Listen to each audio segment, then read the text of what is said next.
Bismillahirrahmanirrahim. Assalamualaikum warahmatullahi wabarakatuh. Salam sehat untuk kita semua. Ya, teman-teman, kita akan mendiskusikan tentang konteks historis sebelum Al-Quran diturunkan.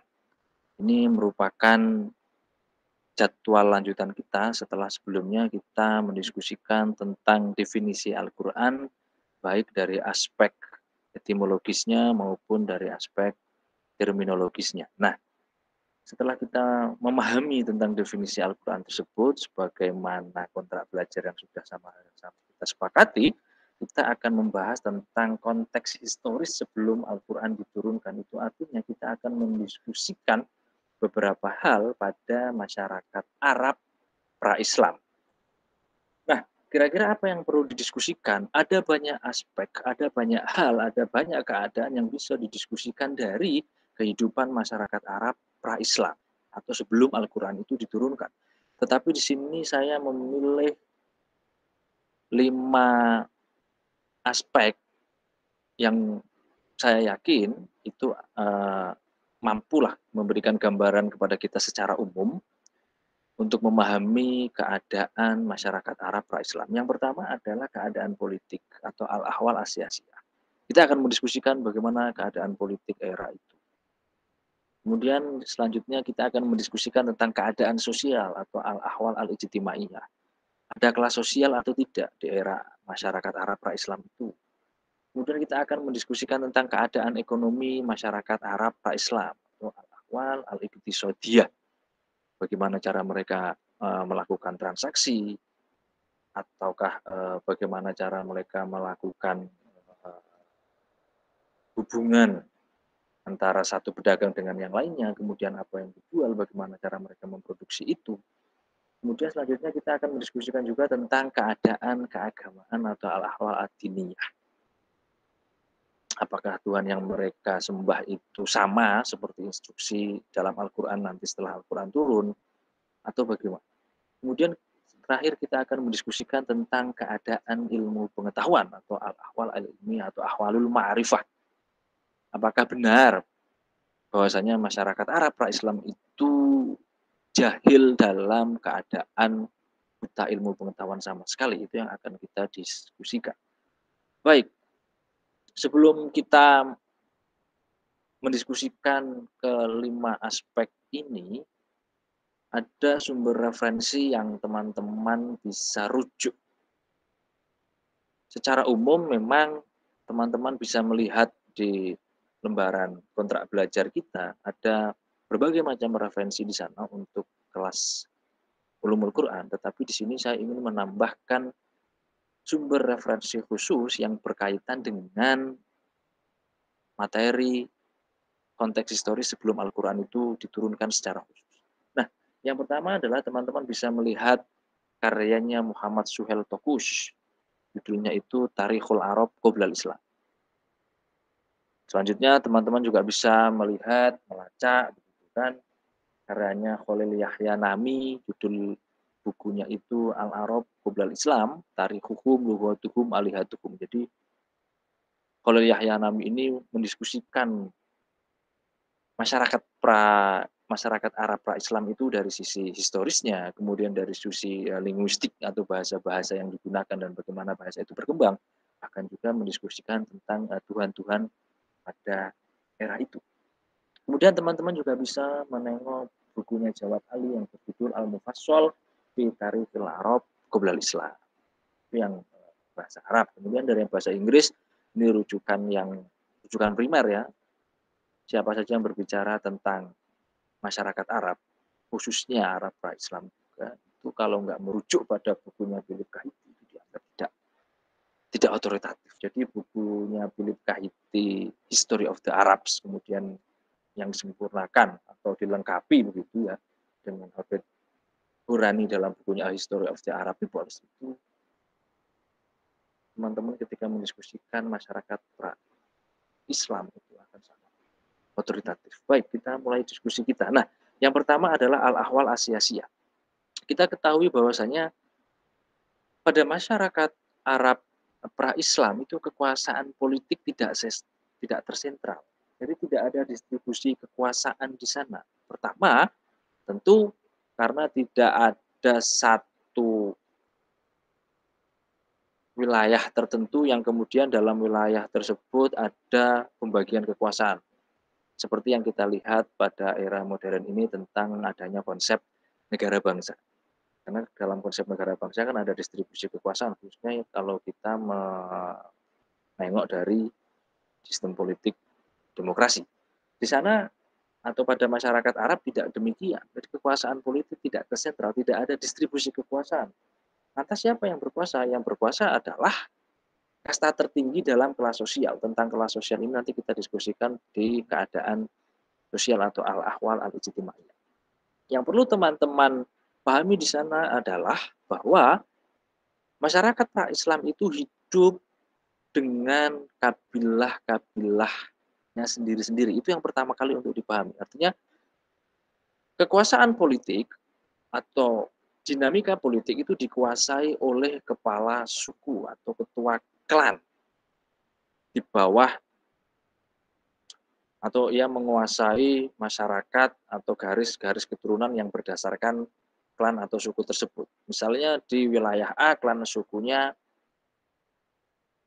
A kecil. Kemudian di wilayah B, klan sukunya B kecil. Kemudian di wilayah C, klan sukunya C kecil. Jadi setiap wilayah ABC ini itu dikuasai oleh ketua suku masing-masing. Itu yang disebut dengan tidak ada kekuasaan politik yang tersentral. Apalagi ada distribusi kekuasaan. Di mana misalnya satu suku itu lebih kuat, lebih tangguh begitu kan, lebih bisa hidup dan memiliki pengalaman perang misalnya, ya memiliki hak jika ingin melakukan ekspansi untuk melebarkan wilayah kekuasaannya, itu sah-sah saja.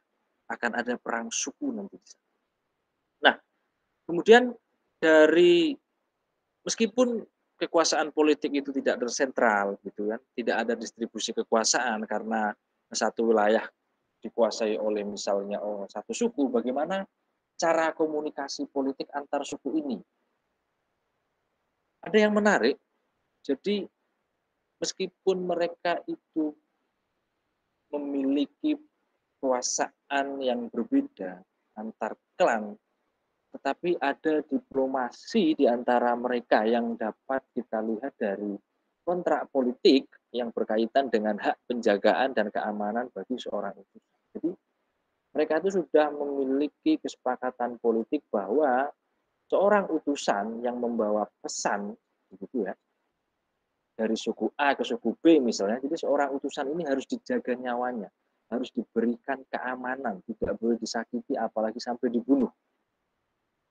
Karena seandainya seorang utusan ini dibunuh, maka akan terjadi perang antar suku. Suku yang utusannya dibunuh ini akan melihat bahwasannya, suku yang atau pihak yang melakukan kejahatan tidak menghormati suku kita, maka terjadilah perang suku itu. Biasanya diawali dengan disakitinya oleh orang atau seorang utusan. Nah, bagaimana misalnya kejadian seperti itu kalau tidak ingin perang antar suku, ya harus ada pembayaran diat. Jadi konsep diat ini sebagai tebusan atas bentuk kejahatan itu sudah dikenal oleh masyarakat Arab bahkan sebelum Al-Quran itu diturunkan. Itu tentang keadaan politik. Secara umum bisa kita simpulkan kekuasaan politik yang tidak tersentral karena ada wilayah-wilayah tertentu yang dikuasai oleh suku-suku tertentu. Namun demikian, antar suku ini bisa saling berhubungan dengan kontrak politik yang sebagaimana sudah kita diskusikan tadi. Selanjutnya adalah tentang keadaan sosial. Bagaimana al-ahwal al-ijtimaiyah pada masyarakat Arab pra-Islam. Oke, tadi sudah kita jelaskan bahwasanya masyarakat Arab pra-Islam itu terbentuk dasarnya atas kesukuan. Jadi kesukuan ini memiliki relasi sosial dari dua sisi. Yang pertama adalah relasi intrasuku. Relasi intrasuku ini adalah garis keturunan, di mana nanti pada titik tertentu garis keturunan ini bisa memunculkan atau memantik fanatisme kesukuan atau asobiatudab. Kemudian yang kedua adalah relasi intersuku. Bagaimana antar suku ini bisa melakukan hubungan sosialnya, ya harus ada afiliasi sosial dari para antar suku itu.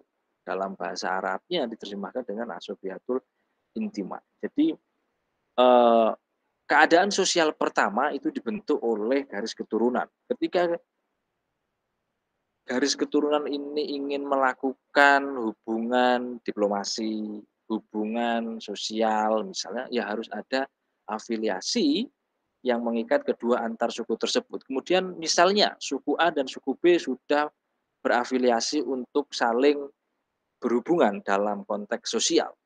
Ketika suku A diserang oleh suku C misalnya, maka suku B itu wajib membantu suku A karena mereka sudah berafiliasi.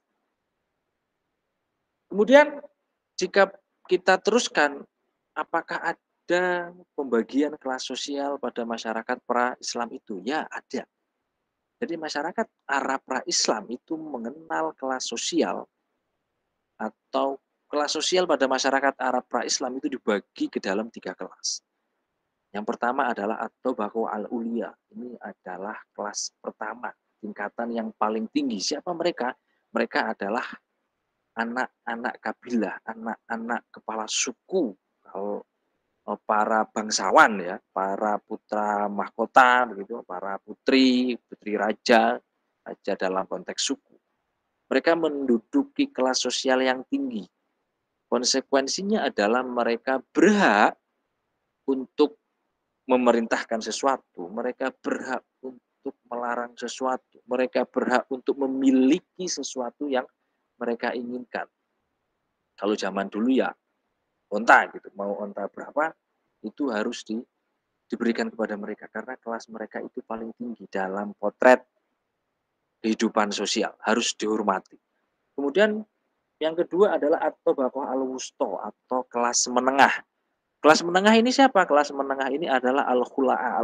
Al-khula'a ini adalah orang-orang atau pihak-pihak yang pada dasarnya itu ia kelas pertama, orang-orang bangsawan, tetapi karena ia melakukan kejahatan tertentu, ia diusir oleh sukunya. Dia dipaksa untuk keluar dari sukunya, kemudian mencari keamanan, kemudian mencari, perlindungan kepada suku yang lain. Jadi, dia semacam bangsawan yang terbuang dari sukunya sendiri, kemudian diterima oleh suku lain, tentu dengan, kontrak-kontrak politik yang disepakati bersama. Setelah diterima oleh suku lain, maka ia menjadi kelas 2. Jadi kelas pertama adalah abnaul kabilah, para bangsawan yang hidup di dalam, eee, satu suku. Kemudian kelas kedua adalah bangsawan yang diusir oleh suku asalnya, kemudian ia diterima oleh, suku lain. Jadi kalau misalnya ada bangsawan A, begitu kan, dia diusir dari rumahnya suku A, maka bangsawan A ini tadi misalnya dia mencari suaka ke suku B. Maka dalam kehidupan sosial di suku B, kelas atasnya adalah bangsawan asli, abnaul kabilah, kelas 2-nya adalah bangsawan yang diusir dari sukunya. Kemudian yang kelas ketiga adalah atau bahwa dunia, kelas yang paling rendah, yaitu adalah ya sebagaimana kita ketahui al-abiyat, para budak itu ada di kelas ketiga. Di mana orang kaya? Orang kaya biasanya abnaul kabilah. Oke. Dari sini kita akan lanjut ke al-ahwal al-iqtisadiyah, keadaan ekonomi masyarakat Arab pra-Islam itu bagaimana? Apakah mereka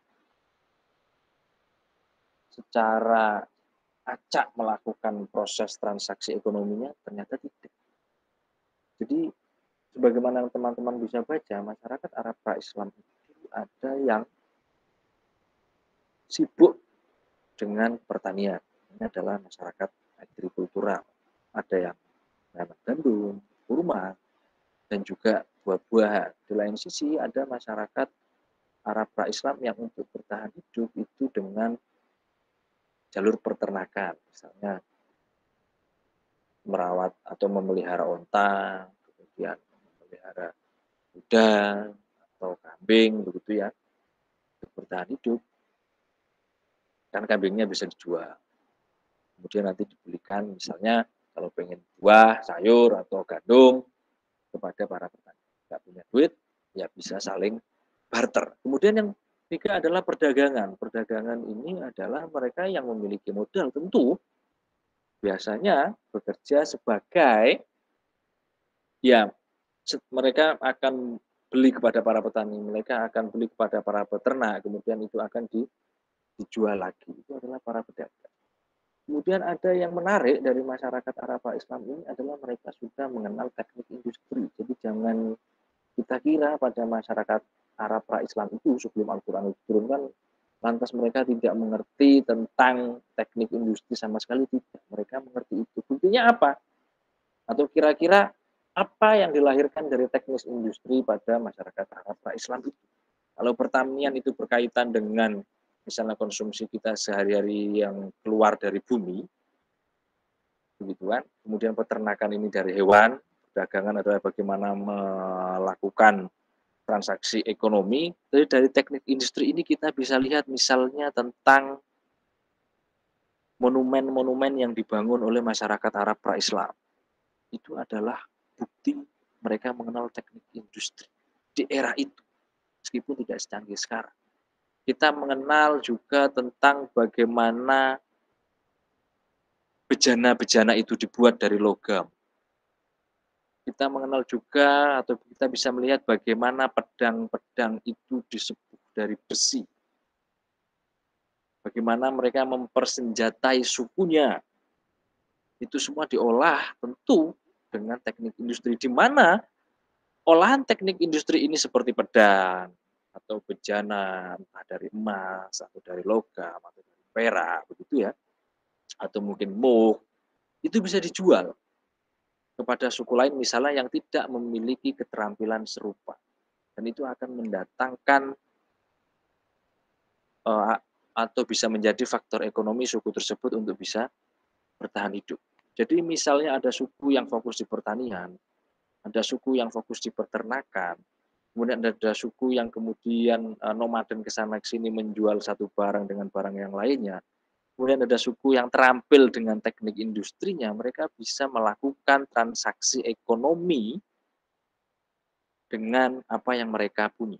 Nah, apakah dulu sudah ada pasar? Iya, ternyata pasar itu sudah ada dari dulu. Jadi ada satu tempat begitu kan, di mana para kabilah ini ketika ingin melakukan transaksi ekonomi harus datang ke tempat itu, menjadi titik temu antar klan, antar suku ketika ingin melakukan transaksi ekonomi. Jadi keadaan ekonomi masyarakat Arab pra-Islam itu luar biasa. Nah, misalnya ketika Al-Quran turun, nanti kita diskusikan di pertemuan pertama selanjutnya, kira-kira apa yang dirubah oleh Al-Quran ini?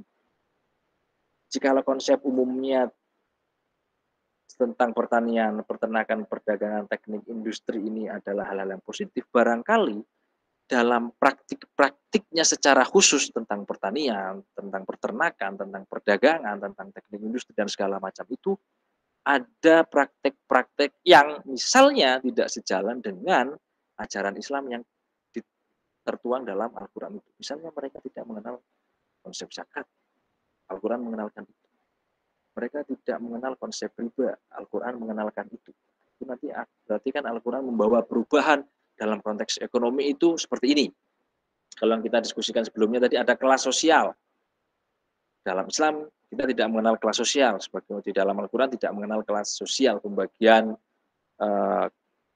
masyarakat dalam kelas-kelas sosial yang berdasarkan misalnya tentang satu prestis tertentu. Oke, berarti Al-Quran ingin merubah kelas sosial itu. Nah, kemudian misalnya dalam konteks politik tadi, siapa yang kuat, dia bisa menguasai yang lemah, begitu kan. Siapa yang terhormat, dia bisa menjadi yang berkuasa. Ketika Al-Quran turun, misalnya konteks politik tadi itu ada yang ingin dirubah, ada yang ingin disempurnakan. Jadi Al-Quran itu diturunkan membawa misi untuk misalnya, ya tentu sebagai rahmatan lil alamin, tetapi dalam konteks historisnya ada aspek-aspek tertentu yang ingin disempurnakan, yang ingin bingkai dengan nilai-nilai keislaman itu. Nah, selanjutnya adalah ahwalul hukuk al-insani, tentang keadaan hak-hak asasi manusia. Misalnya di sini yang sebagaimana teman-teman ketahui bersama tentang hak asasi wanita, misalnya wanita di era itu sangat dilarang untuk keluar rumah. Nah, dalam perspektif manusia modern hari ini, tentu apa yang terjadi atau apa yang dialami oleh wanita hari itu, kenapa mereka sangat dilarang untuk berkeliaran ya, atau aktiflah di ruang-ruang publik, itu kan kalau kita lihat dengan kacamata hari ini sebagai bentuk pengekangan terhadap kebebasan wanita. Tetapi pada masyarakat Arab saat itu mereka melihat bahwasannya larangan bagi wanita untuk keluar rumah sendirian atau bisa semena-mena keluar rumah itu sebagai bentuk penjagaan untuk wanita itu sendiri. Jadi masyarakat Arab pra-Islam itu memiliki perspektif yang unik.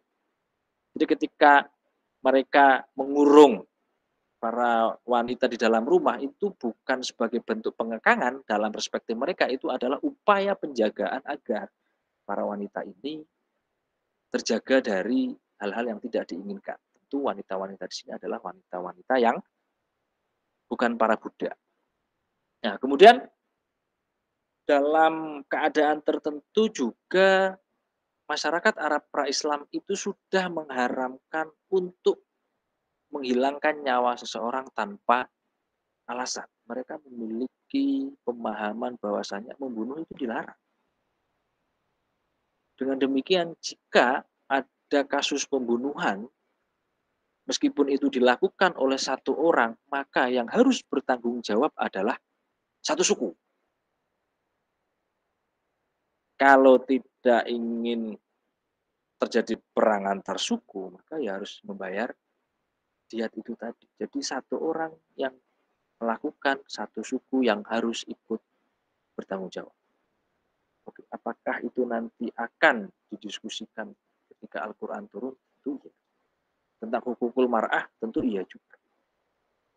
Ada banyak konteks historis yang bisa didiskusikan ketika kita membaca misalnya mengapa wanita dilarang keluar kecuali beserta mahramnya. Oke, karena ada konteks masyarakat Arab saat itu wanita sama sekali misalnya bahkan dikekang untuk keluar rumah.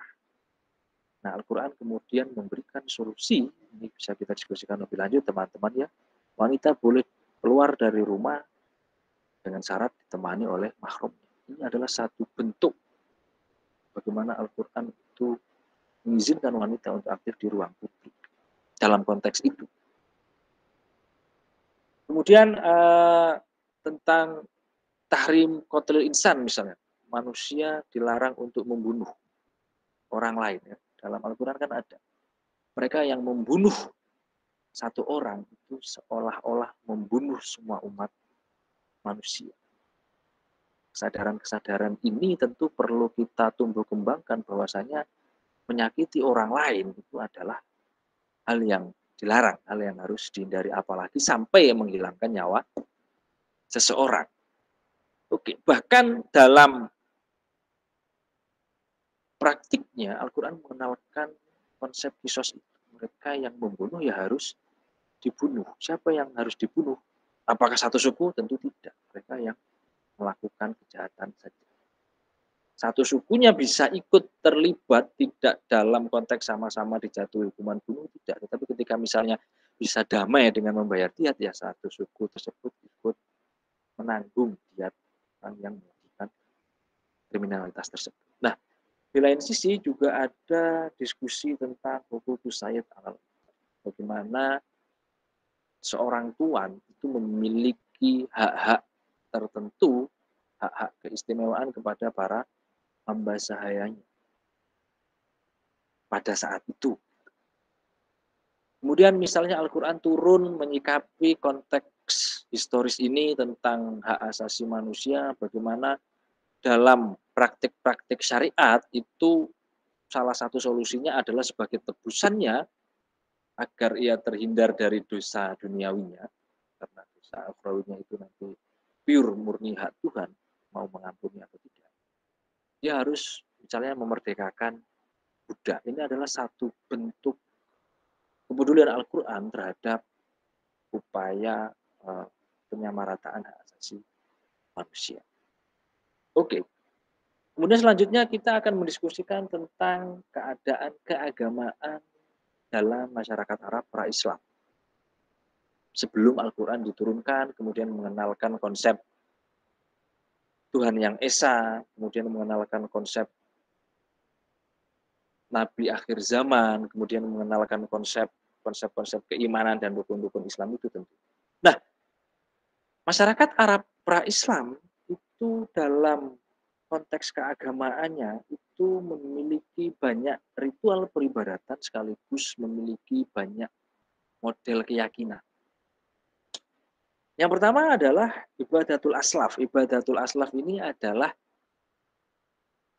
keyakinan masyarakat Arab pra-Islam kepada para pahlawannya, para pejuangnya, dan juga para tetua-tetuanya atau ketua-ketua sukunya. Jadi mereka meyakini bahwasanya arwah para pejuang dan arwah para ketua suku itu masih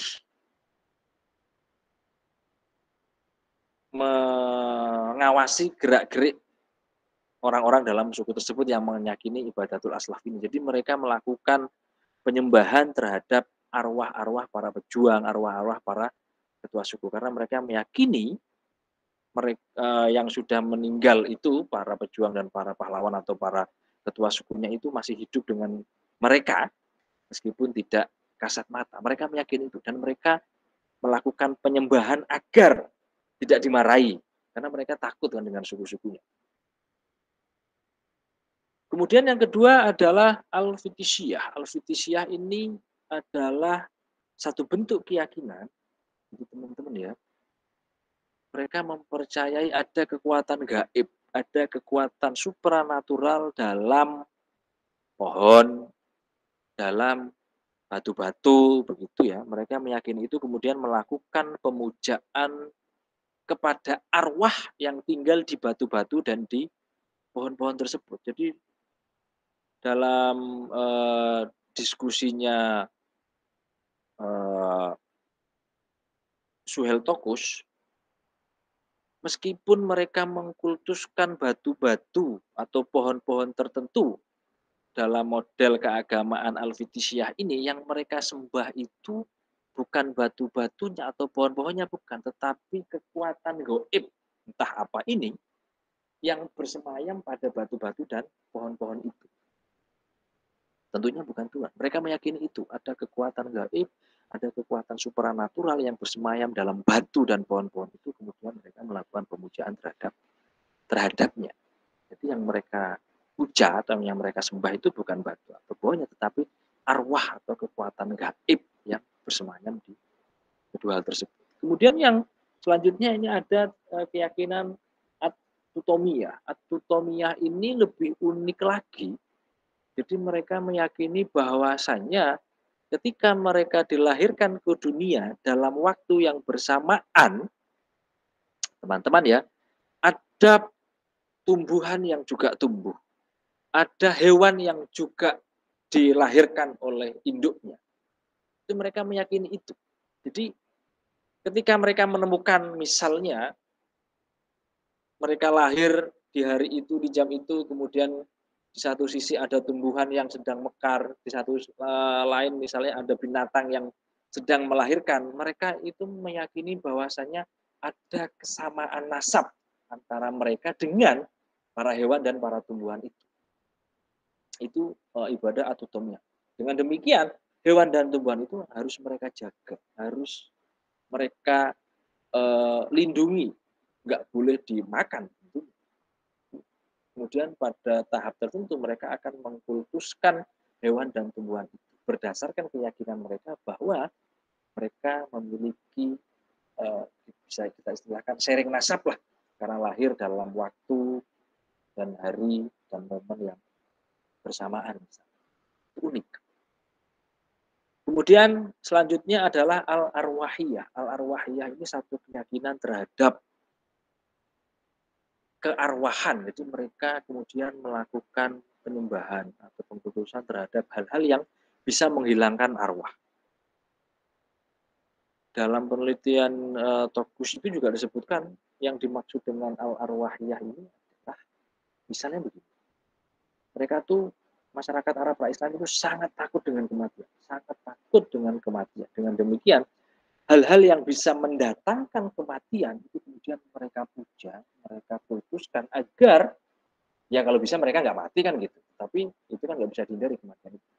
Mereka meyakini ketika mereka mengutuskan hal-hal yang bisa mendatangkan kematian itu, mereka akan diberikan umur panjang. Contohnya apa? Misalnya darah.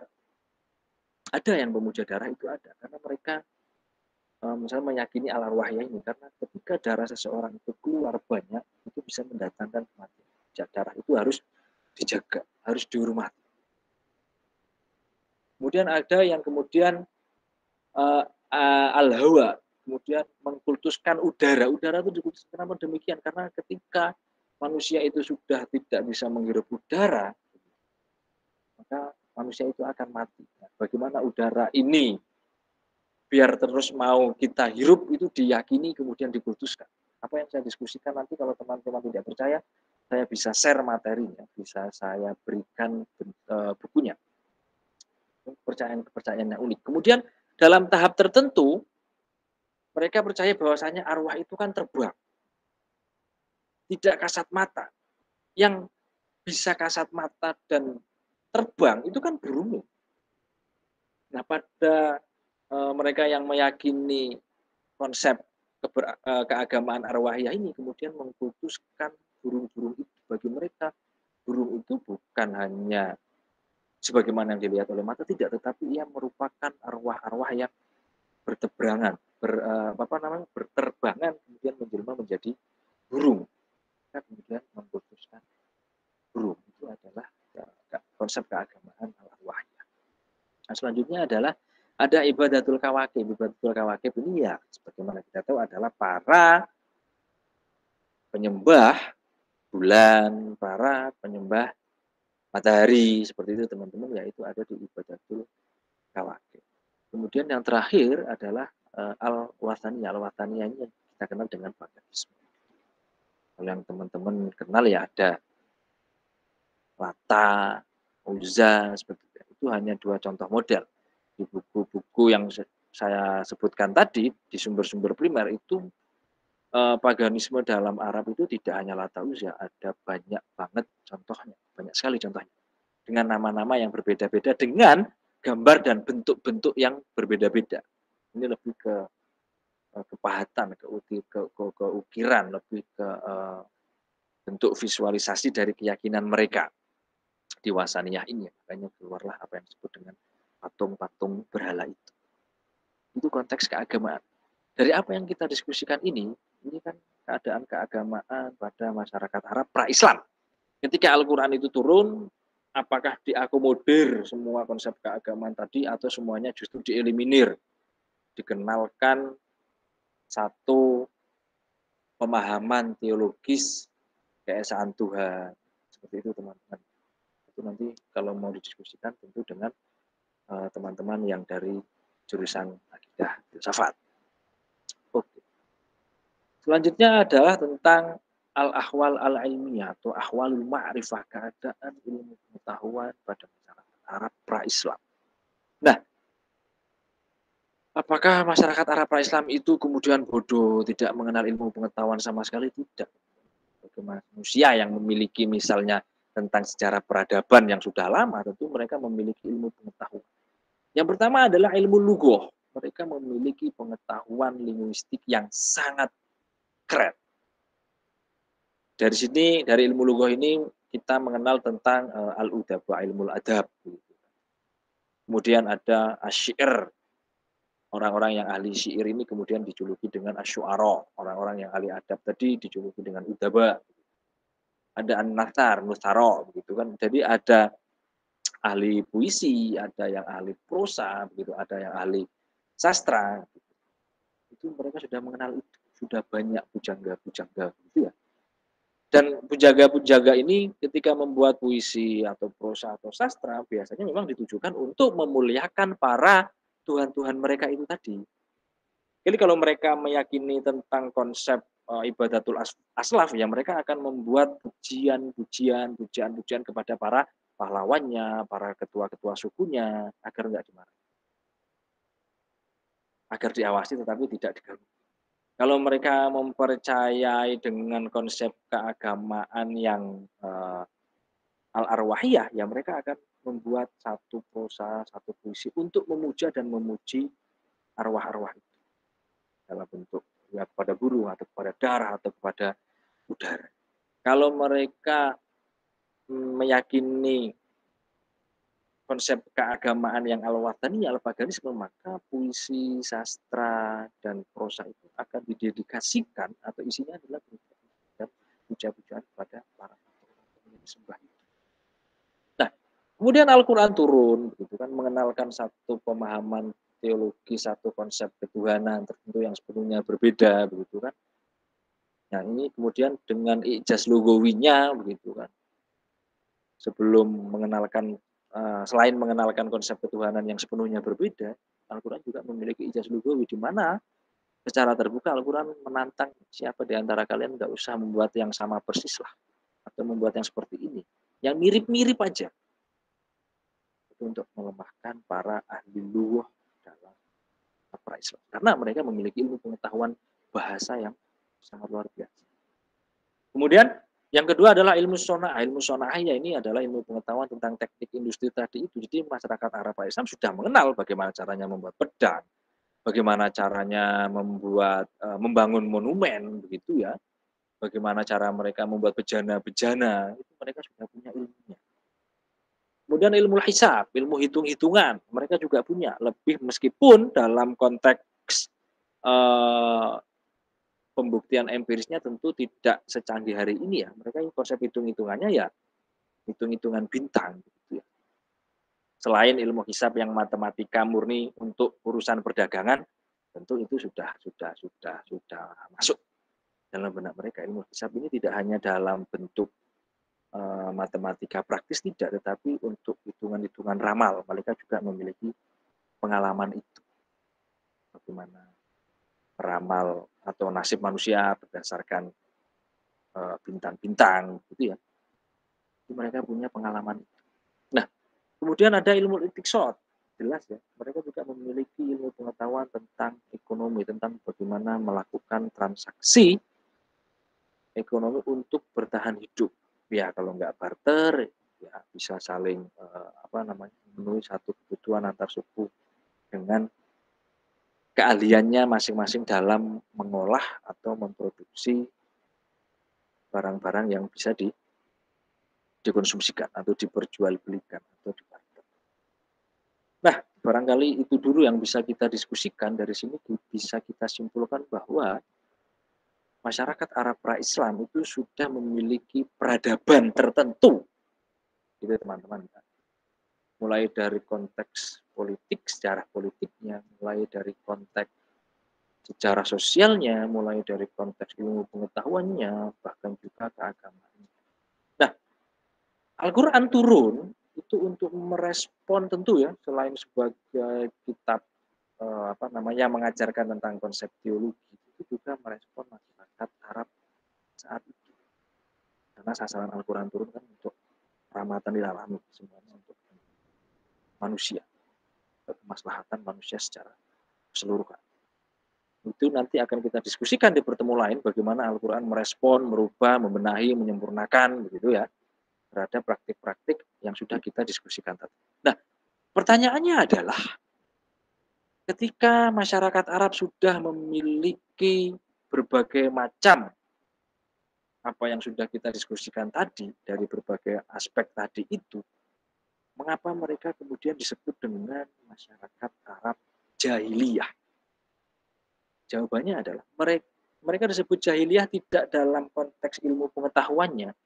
Mereka tidak disebut jahiliyah tidak dalam konteks pengetahuan mereka terhadap ilmu-ilmu kebahasaan, tidak.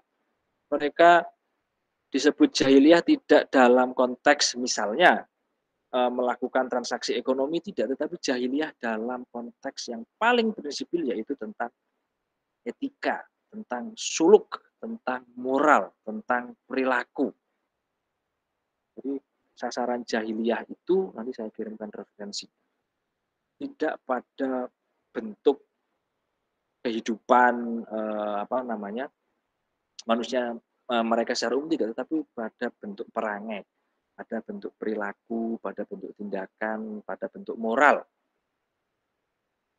Itu mereka jahiliyah di sisi itu. Di lain sisi, sebagaimana sudah kita diskusikan, mereka tidak jahil. Mereka mahir berperang, mereka mahir membuat senjata, begitu. Mereka mahir mengolah hasil bumi, seperti itu. Ini jahiliyahnya itu dalam konteks etik. Itu sebabnya sabda Nabi bahwasanya innama bu'itsu liutammima makarimal akhlak itu bisa kita jelaskan sejarah politiknya, bisa kita jelaskan sejarah sosialnya, bisa kita jelaskan misalnya sejarah-sejarah yang melingkupi keadaan masyarakat Arab pra-Islam itu. Nabi diutus semata-mata untuk menyempurnakan akhlak. Masyarakat Arab pra-Islam itu jahil dalam konteks moral itu. Sekaligus, misalnya jahil tidak mengenal Tuhan yang esa, karena mereka percaya tidak terhadap Tuhan yang esa atau monoteis, tapi mereka percaya banyak ragam kepercayaan atau politik. Oke teman-teman, saya kira sampai sini dulu kita akhiri, kita lanjutkan pada diskusi-diskusi kita yang akan datang. Mohon maaf atas segala khilaf. Assalamualaikum warahmatullahi wabarakatuh.